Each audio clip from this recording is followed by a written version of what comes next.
They wanted that dialogue with God. And after the first two, their ears were ringing, their souls couldn't even take it, and they were screaming, "Moses, you tell us the rest!" And so he did.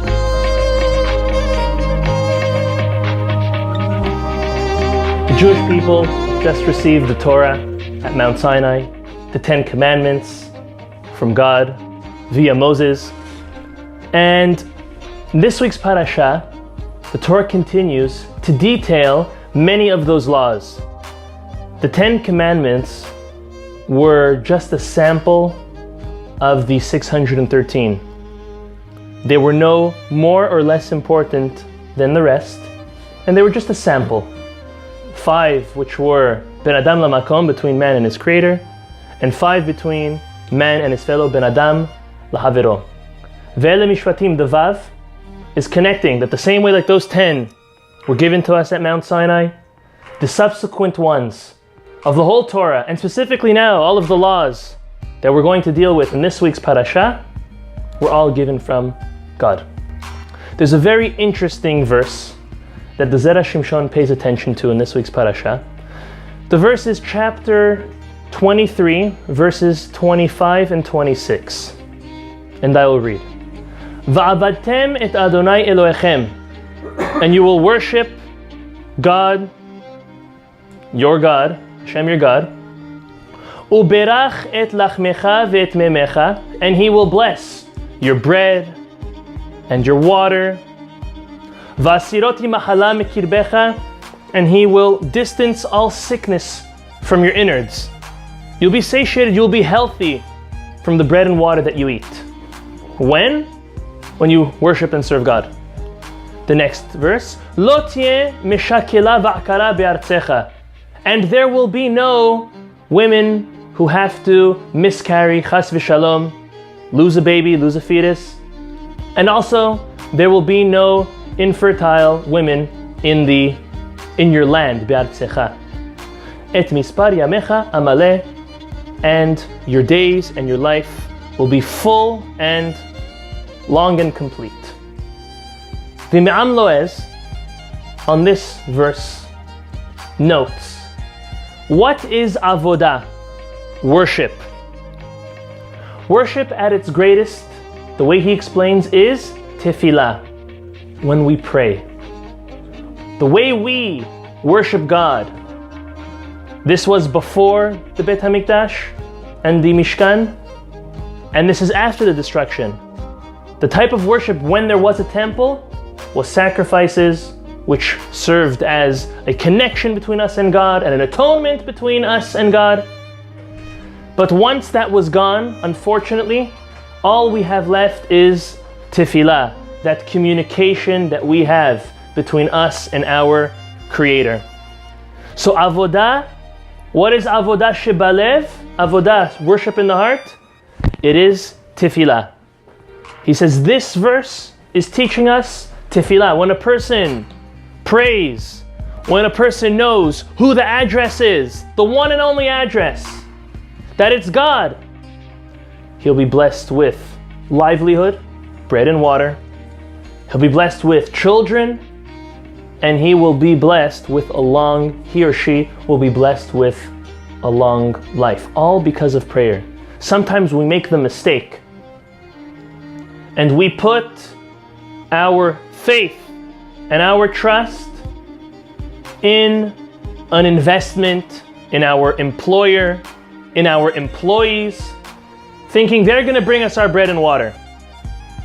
Sometimes we put our trust and faith to have children in the hands of the doctors who are meant to do so, and to have a long life in whether it's our doctor or our nutritionist's hands. No, those are not the addresses. We can find so many addresses for all of that. The one and only address is HaKadosh Baruch Hu. When we, va'avadtem et Hashem Elokechem, when we will serve and worship God, everything else will fall into place, the Ma'am Loez says. Before we get into the Zera Shimshon, I just want to analyze this pasuk a little more. If we look at the first 4 words, the beginning of the verse, it seems like, and it is, that the verse is in plural. Va'avadtem in plural.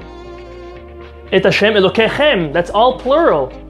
And then it goes on and enumerates everything in singular. Your bread, your water, your, here it says, Lo tieh mishakila ve'akara be'artzecha. It doesn't say be'artzechem. It doesn't say in your lands, in everyone's land will there be no women who miscarry or have no children. It's your land. It's your days.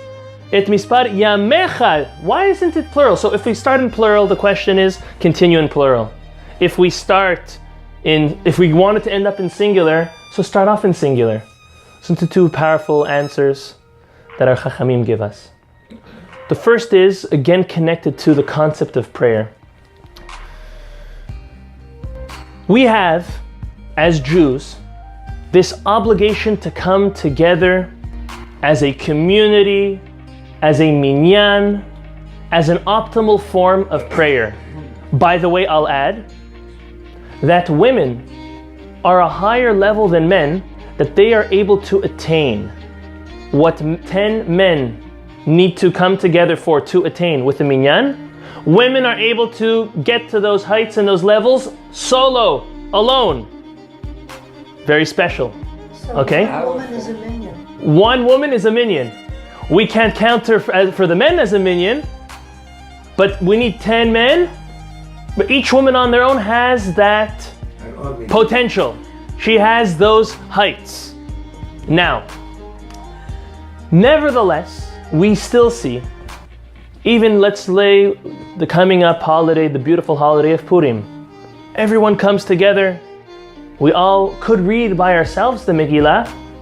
We could have little groups. We could do them each one in our house. No. Everyone comes to the synagogue. What's the whole idea? The Talmud tells us, based on the pasuk, Berov am hadrat melech. With the masses, with the large amount of people, we come to accept, we come to honor the melech, which is God. So on one hand, we have this everyone coming together. Yet, the Ma'am Loez gives this comparison. He says, if a king, a regular king, the king of France, the king of Spain, the king of any country, if they ask from their servants or their slaves to have something done, they give their decree, they give their command, and they don't necessarily care who did what to get it done. They just need it done. The reward will be given, let them split it, let them do as they wish. With God, it's not like that. With God, He wants everyone to come together. He gave us commandments, He wants us all to fulfill it. But even though we come together as one, as a community, as a people, each and every person is given their reward based on the merit that they deserve, based on their intentions, based on their kavanah, based on their motives, based on their love for God. Each and every person has the merit of being part of a community, but also has the positivities and the addition of being a special and unique individual that deserves the merit that they deserve by themselves. So therefore, va'avadtem, everyone come together to pray. But when it comes with these gifts, not these gifts, these rewards that we each deserve, everyone gets their tailor-made reward that they deserve for them specifically. So that's one answer. Another answer, and this is contrary to our social life nowadays.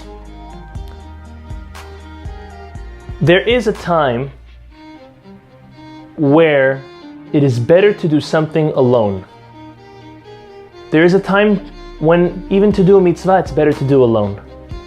Very rare. Normally, like we said, we should all come together to do mitzvot. All partake and share. We should all share when it comes to helping others. We should all share when it comes to learning Torah. We should all share when it comes to giving charity. We should all share in any and every type of mitzvah. There's one specific mitzvah that's pointed out that it's better to do on your own with certain exceptions, and that is eating and drinking. It's better and it's proper to eat and drink alone. Now I'm getting a lot of funny faces, rightfully so. Why should we eat and drink alone? And what are the exceptions? Well, the reason why we should eat and drink alone is because mealtime, unfortunately, is a time that could turn, I would say, sweet to some, but very sour to others. Sweet in the fact that there are many things that could go wrong and transgressions that can take place.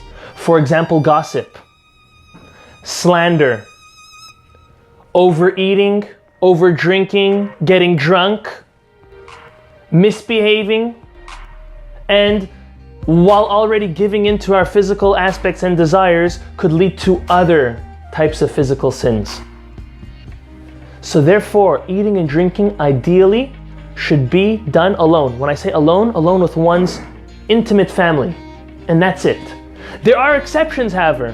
Whenever it's a seudat mitzvah, then there's no problem. Shabbat, holidays, weddings, brit milas, bar mitzvahs, bat mitzvahs, any type of meal that becomes a mitzvah, now it's not a problem. Why is it not a problem? Eating here, eating there, what's the difference? When we are involved in a mitzvah, when we're coming together with a goal, we're coming together to a goal to enjoy Shabbat, we're coming together to a goal to honor the Chatan and Kala, and each and every mitzvah, to honor the Baalei Abrit, then we focused on that, and it's going to be much harder to swift away and overeat and overdrink and gossip and slander, although it could happen, but our focus is already a little tweaked and we hope it shouldn't happen. But for no good reason, to get together and have a meal outside of our intimate family, unfortunately could lead to things which are not good. So va'avatem, we should all serve God together and fulfill mitzvot even together. But et lachmecha v'et memecha, singular, eat alone. That's another interpretation. The Zera Shimshon analyzes this pasuk and he says, the order of reward given to the worship that a Jew does to God, that the Torah prescribes, is absolutely perfect. What's the first out of the rewards? There's three of them. The first is livelihood, bread and water. The second is the blessing of children. There should be no miscarriages. There should be no woman that cannot get pregnant. And the third is longevity, a long life. He says in that perfect order is the way a person needs to approach life. The first is, put yourself a livelihood together. It doesn't mean you need to have hundreds of thousands, millions of dollars before you get married. No, have yourself a trait, have yourself a direction, a plan, a goal, that when you do marry your spouse, you are going to have a way to support each other. And the point of that is to bring kids into this world and provide for them. That's the second step. The third step, once you're able to provide for your kids and once you're able to have kids, is the blessing of living a long enough life to enjoy that with them. We learn something very powerful from that chidush that Zera Shimshon says. We learn that what the purpose of making a livelihood is for is in order to provide. In order to provide for oneself, one's spouse, and one's children. There's no reason other than providing for children in order to have a long life and enjoy and pass on our traditions and our transmission and our heritage on to them. There's no other reason. There's no commandment or there's no positivity in amassing just numbers and numbers and numbers and wealth and property and power and more and more. There's no purpose. The purpose is do what you need to do in order to provide for your kids, for your grandchildren, for your community, to help others. Not this blind, ruthless plowing through more. So the perfect order, the Zera Shimshon says, the Torah is telling us. First, mizoneh, parnasa, then beneh, children, and then chayeh, a long life. Now, the Zera Shimshon quotes the Talmud and then quotes the Tosafot, the commentary on the Talmud, and he sees a disagreement, so to say, between the two, which wouldn't make sense to say so he needs to reconcile it. The first is a Talmud that tells us in Masechet Moed Katan that these three things of parnasa, children, and longevity are all based on mazal, on good luck. Now, what does good luck mean? Luck to the Jews is very different than luck to the Gentiles. The Gentiles consider luck as happen chance, a mistake, a lottery. The Jews don't believe that mazal means that. The Jews believe that mazal depends on a person's parents, depends on when and how a person, an individual, was conceived, and when they were born. All of these things, and the name they were given, all of these things put a picture together of the luck, the Jewish luck, the godly luck, the mazal that we're talking about. Talmud tells us that when a person is conceived, when an individual is conceived, even prior to their birth, in Shamayim, in heaven, they decree and they announce, this individual is going to be tall or short. This individual is going to be wise or the opposite. And this individual is going to be rich or poor. And every single thing it goes through and it leaves out one. And the only thing that we can do in our lives is based on this one thing that is our choice. And that is Yirat Shamayim, the recognition and the fear of God and the way we act upon it. Everything else we can't choose. We need to do our hishtadlut.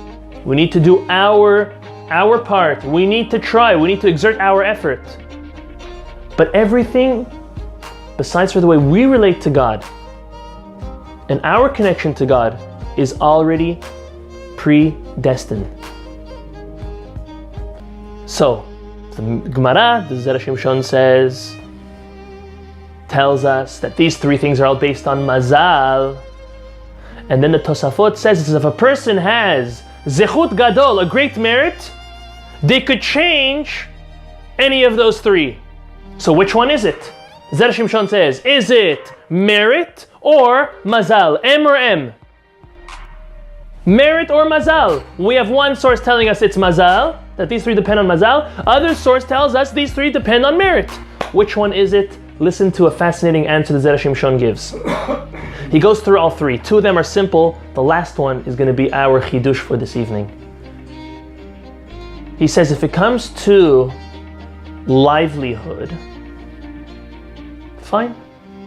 A person is destined to be either rich or poor, but that's all in amount.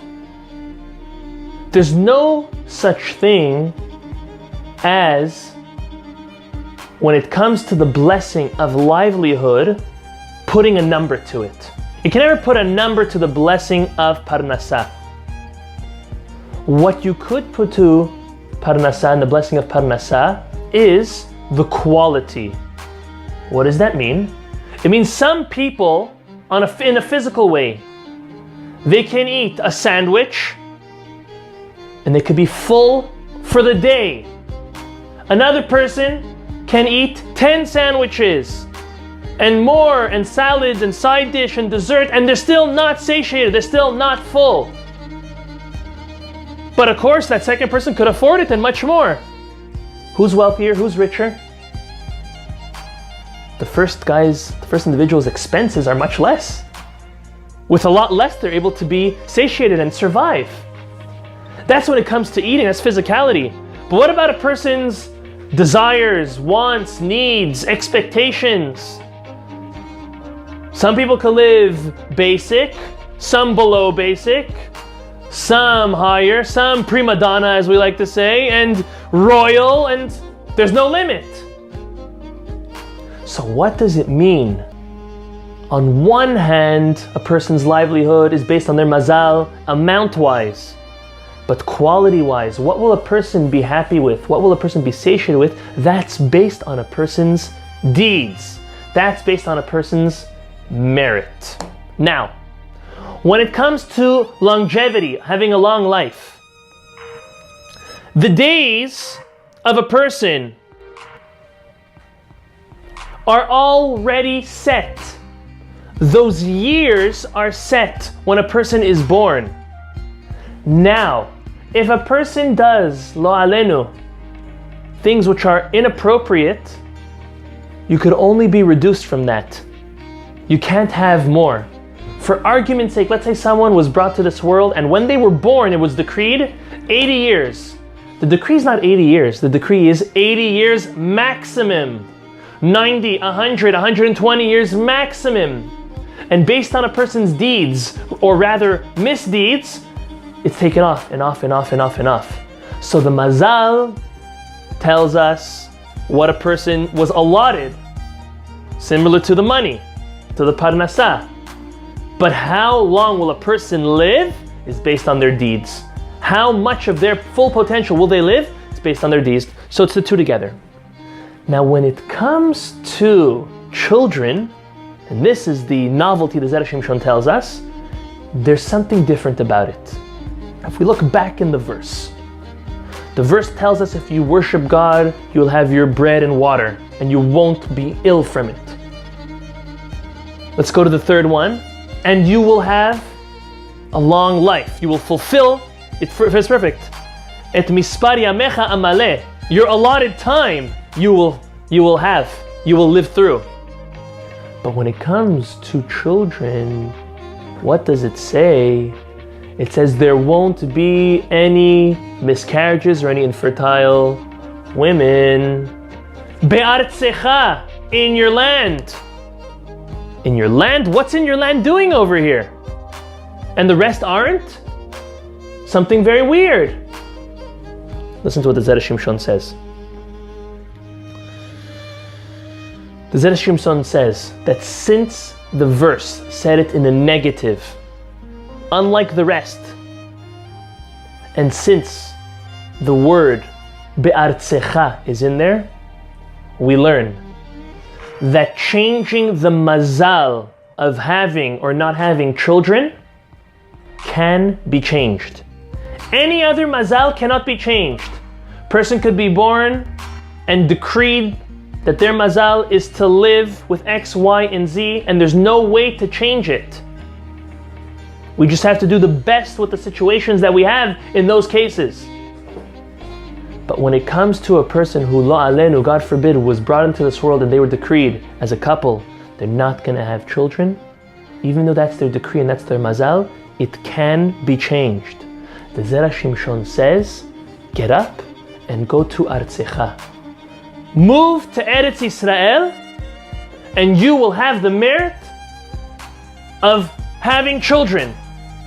Something fascinating. This is a chidush of the Zera Shimshon. And he wants to understand why. What's the connection? And why specifically could this one be changed? Only of having children, but livelihood and longevity cannot be. Let's say just doing all of them in Israel would give us that blessing and change the mazal. No. He says only that of children. Why? He says the way God operates, as we all know, is measure for measure. Midah keneged midah. The Zera Shimshon says, why does a person live in Israel? They live in Israel to cling to the Shekhinah, to be close to God. That's why we live in Israel. That's why we yearn Israel. That's why we visit Israel.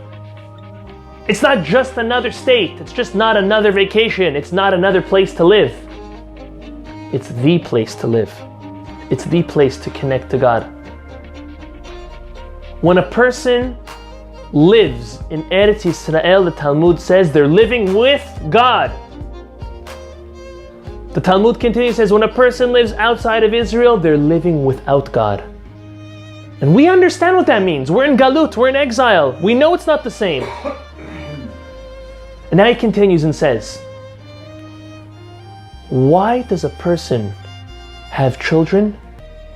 They have children in order to transmit, as we said, our heritage as Judaism to them, and to connect them to the Shekhinah, to God. So he says measure for measure. If you move to Israel and your motive is to cling to God, Hashem will repay you back in the same way and allow you to have children, even though your mazal was decreed not to have children, in order that you can cling to God that way as well. It works perfectly.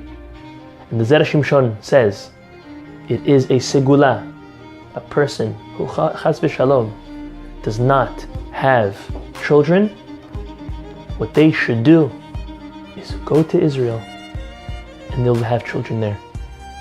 There's a story, fascinating. When I heard the story, I had chills. I knew locally, I'm not going to mention, locally there was an individual who they got married later in their lives, 6 years, no children. Later in their lives, 6 years, no children. First marriage for the both. And the husband told me that, Baruch Hashem, they're expecting.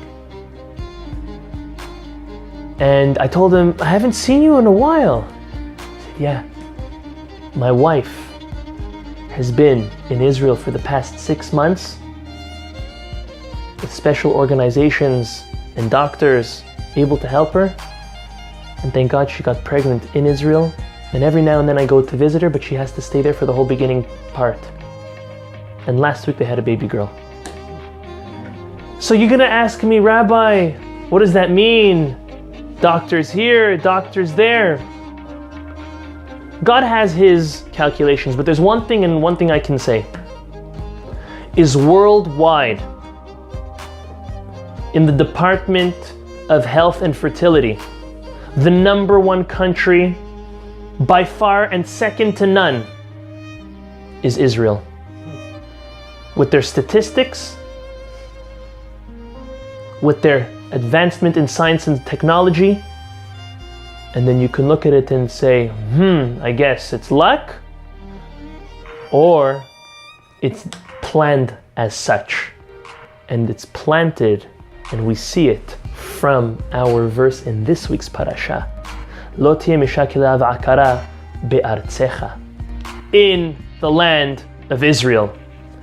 Sometimes we overlook, we downplay the merits that Eretz Yisrael has.